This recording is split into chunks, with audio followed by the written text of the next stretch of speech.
This is Dylan with Now Producing. We're here with pageninetynine.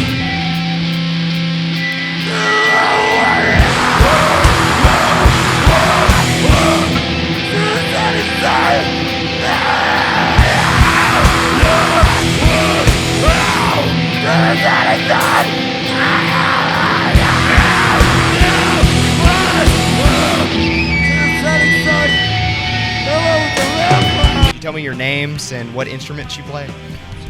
Mike and I play guitar. One of the four. Brandon and one of the two. Bass.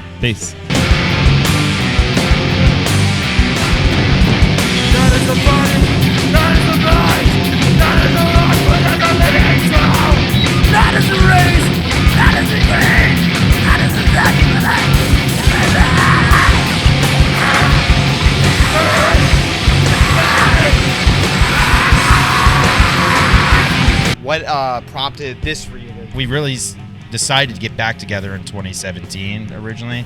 From then until now, it started, I'd say, in 2017, and that was a tour with Majority Roll, a short trip, East Coast trip, all benefits for marginalized folks, trying to give away a bunch of money for people who need help. That was our big motivation. In the last year, the band is basically back in Virginia, minus Blake, who's in Philly. We're close for the first time in a long time, and I think that makes it easier for us to play. And now we're just really enjoying playing a little more often. Have you been able to get into the studio with those circumstances? Oh. Mike won't let us play on anything. He's been recording by himself, whole albums. I think we got 3 new albums, but none of us have heard anything. No, nothing new yet, but we want to do new stuff.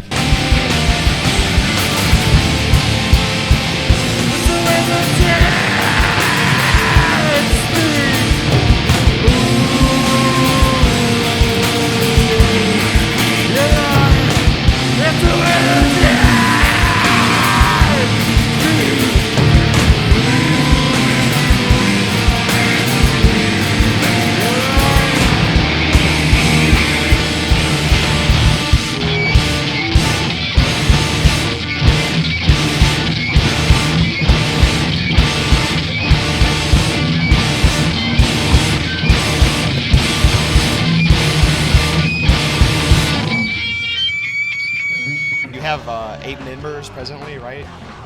Bumped it up one.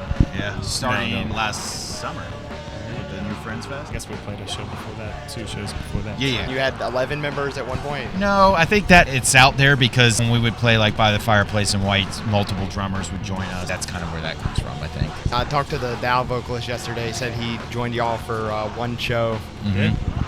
Yeah, Black Cat in 2011. There are no plans on adding any additional members at this time? No. I don't know, Brandon. You got any ideas? I got a couple people. I mean, actually, to be completely honest with you, like Johnny, our original drummer, might help with the new material. Might bump it to 10. They would bump it to 10, but I don't know if he would perform with us, really. He kind of has, like, ailments with his tendonitis and his forearms and stuff. That's really the only reason. He would love to play with us or play with us minimally. We love Johnny, and we would love to still have his creative input if he would do it. Have you ever had trouble with like sound engineers not being able to handle that many members of a band? That's why we broke up in Europe.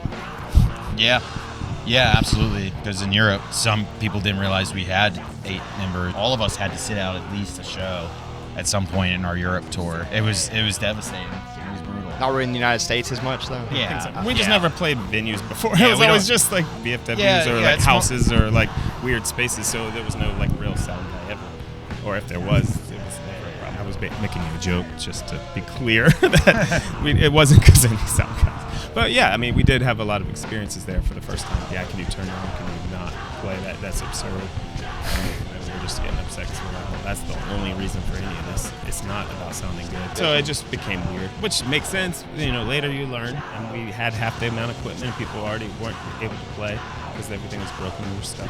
So it just heightened it.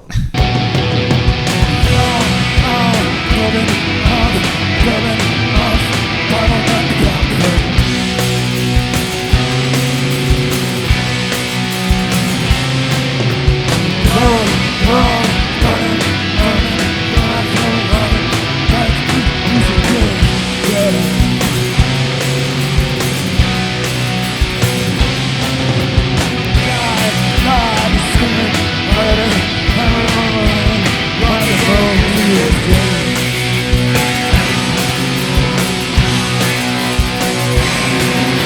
know what the page-99 test is? No. Do you? The prospective readers open a book and read 99 pages to gain a sense of how well written the work is while avoiding any back cover synopses or the first few pages. I was wondering if that's like where the band name came from.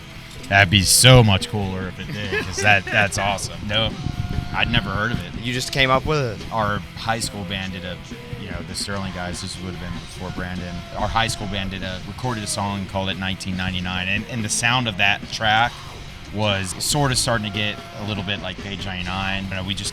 We liked 99, and we just kept throwing stuff, and then Page 99 just worked. I don't know if I would think it's a good name now, but now it sticks. I mean, we just used to tell everybody it was our favorite page in our favorite book, and then everybody would ask the book, and we would change the name all the time. Garfield chews the fat. The Bible. And then we'd always say, depending what version you want.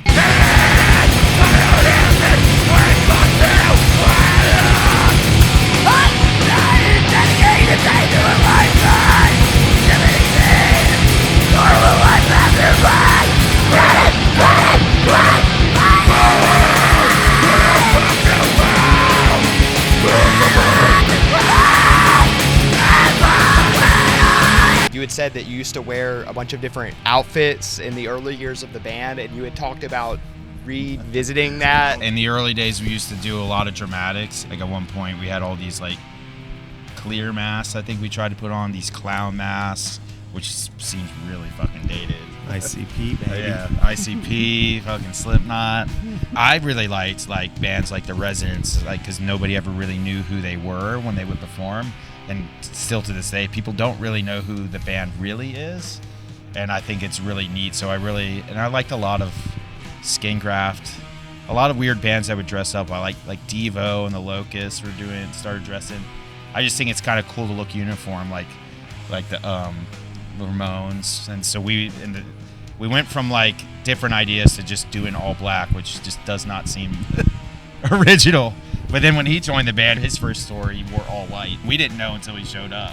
And that's all he wore the entire tour, all white. He broke the all black. One outfit, so it was basically brown by the Yeah, end. I almost got it to black by the end. I like the theatrics.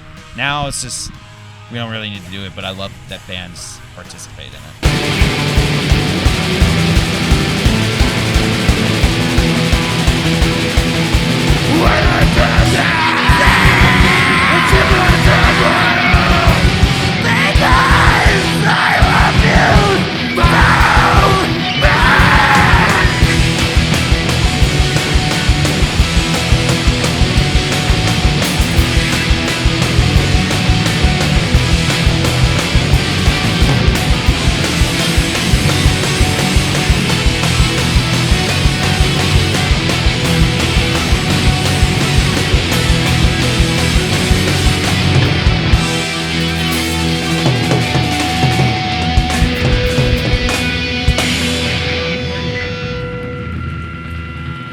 On the writing, do the band members contribute writing on the records? Absolutely. I mean, I do write a lot of the material in the beginning. If it stopped there, it wouldn't be good. Me and Johnny flesh out an idea, then we kind of take it to everybody else. For instance, I personally think Document 8, the bass playing on it is the most creative, interesting stuff. Corey and Brandon do all their own stuff, write all their own stuff, and that's when it starts to get really unique to me. Like all the bass riffs that Corey and Brandon have done, especially on Document 8. Is amazing. I love that, all the bass work. And each individual member records their own studio part? Oh, yeah. I've never recorded anybody's parts, right? Yeah, I mean, I didn't know if there were some members that were like, No. Oh, no. Not at all. Teacher World Cup, man the pain. Get your hell, I'm the hell. Fuck the bill, fuck the well. Kill and kill, the killer kill, the killer kill, the killer kill.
You had worked with Kurt Ballou on document number 5. I was kind of wondering, like, did you specifically seek him out, or how did you get on with him? It was document 8 that we did Kurt Ballou. We heard the Chaos Is Me Orchid recording. Loved it. It was in the red, just a blast. He recorded Jerome's Dream. He was just recording a lot of bands from that time. We just kept hearing them. It was just kind of really aggressive. All the recordings were kind of in the red and really extreme, and we liked it.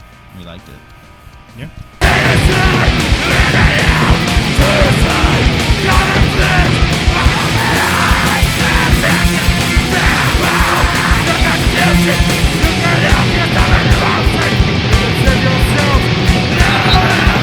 On each of your records, there's a jam band track, Living in the Skeleton of a Memory of, By the Fireplace in White, The Hauled Out Chest of a Dead Horse. They're all kind of longer than any other track on the record, and it seems to be like a reoccurring theme. Are the writing of those songs any different from any other song on those albums? I don't know. Do you remember? I don't know these songs. No. You gotta use the names that I know. Are we talking stoner songs? You didn't mention that. We know that there's a couple songs that we'd always like to do improvised part, and they've taken on so many different shapes over all this time. Even now with Andy, our newer drummer, playing, he's into different stuff. So he's definitely putting like a avant jazz thing going. For instance, Mike Woodman and Nate Grice joined the band a few years ago. With each member who plays, who hasn't been a part of the original lineup, they definitely add a new feel to it, and we try to make them feel like that they can fit in and into those improv parts and get it. There's got to be an improv part for everything. Do you guys like Fish? No, but I do like Grateful Dead. Fish the band, or like? I think she was talking about Sushi.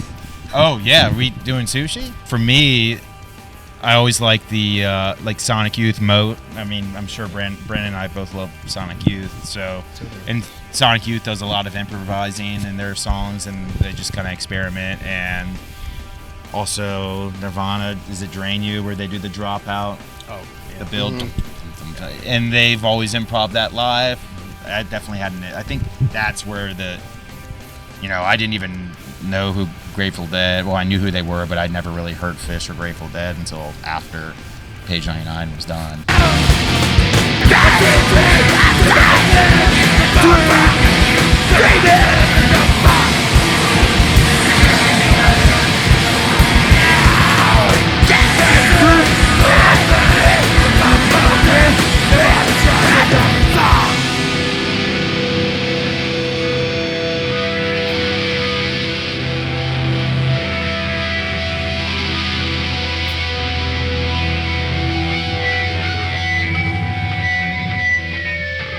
I was wondering what the significance of Leonard Cohen was, with the song being titled after him. I know Blake wears a Leonard Cohen shirt like a lot. We're all like Leonard Cohen fans. Oh, it's probably the biggest. Yeah, I'm a huge. We all are. Yeah, all of us like Leonard Cohen. And I worship Leonard Cohen, and it's a Waltz song.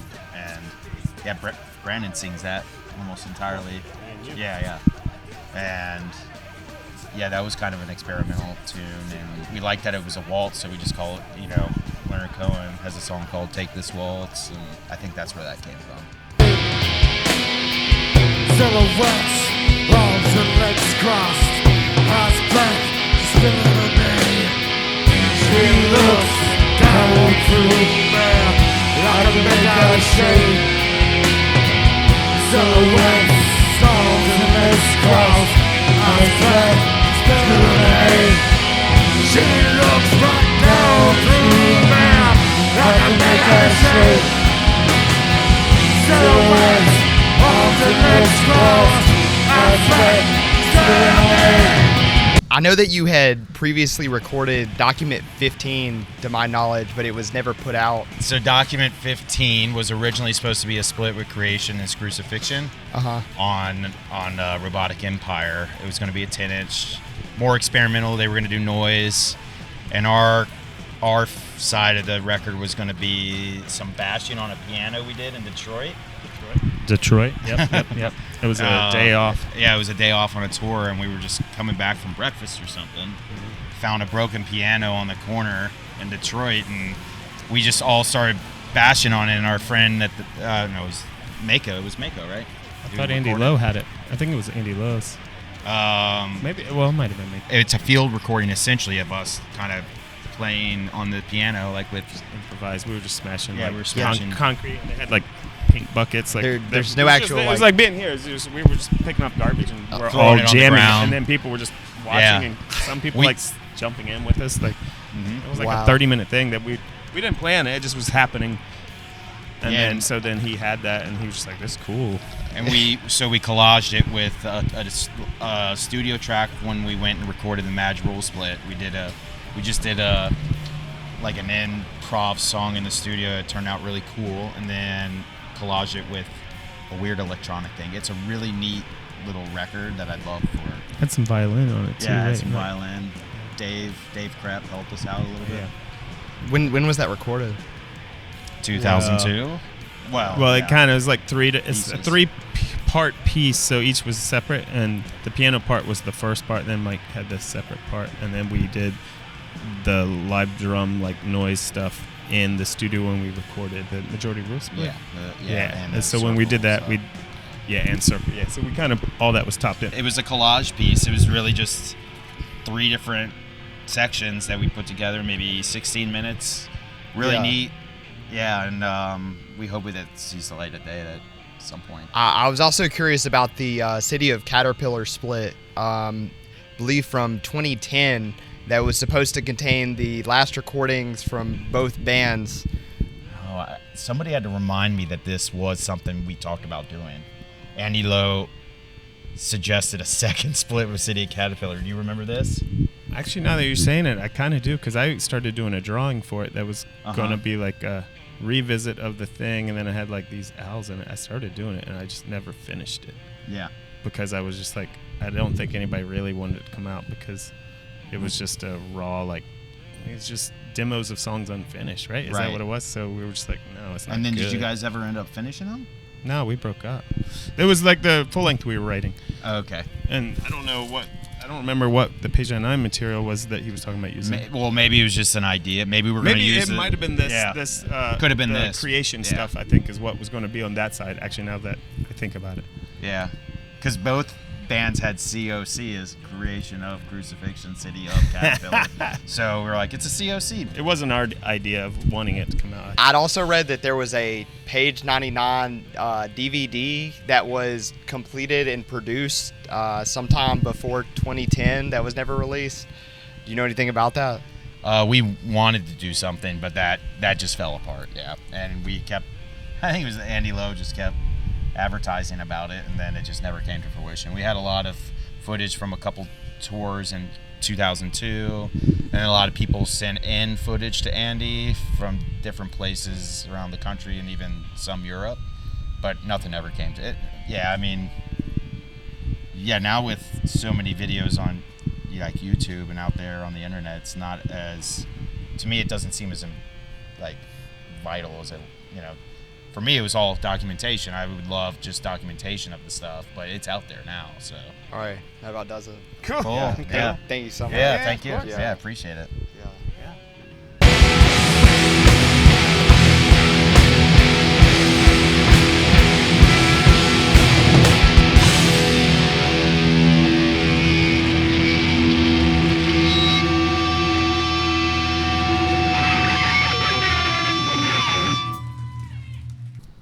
Sorry, go ahead.